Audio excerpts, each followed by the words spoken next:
Ask you the next one. It seems to be an issue on a lot of the minds of a lot of people are masks in school. So maybe I'll just ask, what kinds of masks will be allowed in our schools? Sure.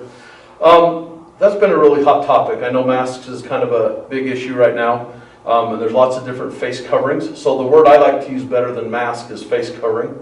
And so there's lots of options out there for parents, teachers, staff that can find the face covering that they feel most comfortable with.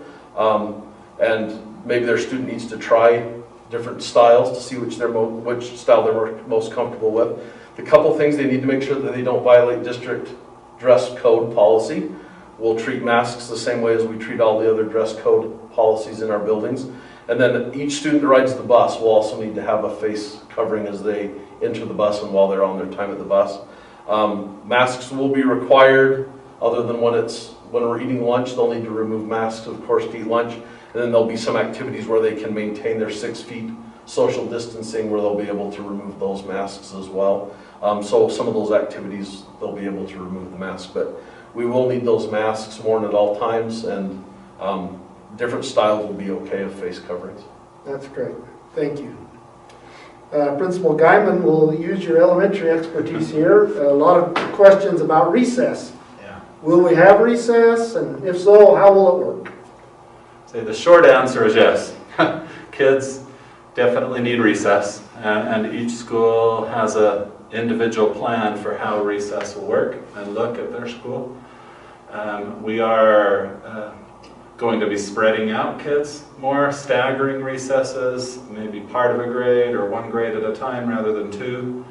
We're planning extra cleaning, sanitizing of playground equipment between groups. And then most of us have plenty of space outside to really spread the kids out at different activities.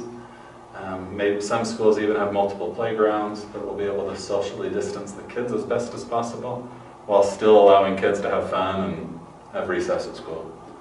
Very good. I was going to add one thing to Scott's answer too, specific to elementary schools, especially on face coverings, is talking to all the elementary principals. I think all of us are planning on having face shields available for students that maybe, or families maybe can't afford those at times when a kid is working on reading skills with a teacher. That if a family can't provide those, then our schools will. So we can see their mouth and different things they're doing as they're learning to read.